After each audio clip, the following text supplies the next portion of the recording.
నమస్తే శివాయ గురువే నమః శ్రీమాత్రే నమః. కమనీయమైన మనోహరమైన మంగళకరమైన శ్రీ శివ కళ్యాణము అత్యద్భుతంగా వాయులింగేశ్వరుడైన శ్రీకాళహస్తీశ్వరుడికి జ్ఞానప్రసూనాంబ తల్లికి కోలాహలంగా భక్త సందోహం మధ్య అత్యంత వైభవంగా కళ్యాణం జరిగింది. ఆ కళ్యాణం మన యొక్క కళ్యాణానికే.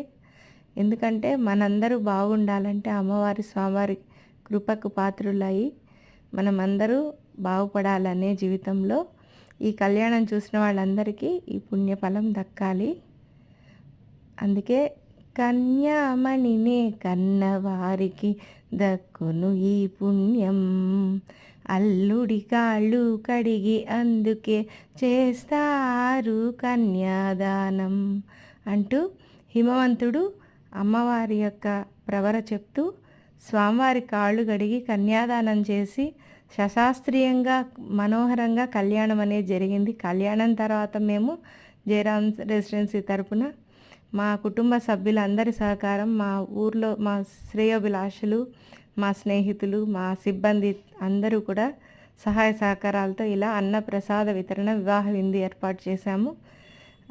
మా ఇంటి ఎదురుగా స్వామివారు మన వల్లి దేవసేన సమేతుడైన శ్రీ సుబ్రహ్మణ్యేశ్వరుడు కొలువై ఉన్నారు. చాలా చాలా నాకు ఈ ఒక్క రోజు కోసం సంవత్సరం రోజులు వెయిట్ చేస్తూ ఉంటాను.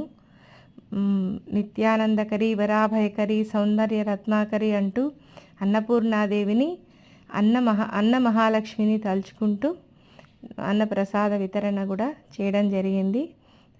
ఎలా చేశామని కూడా ముందు వీడియోలో మీకు తెలుపుకున్నాము.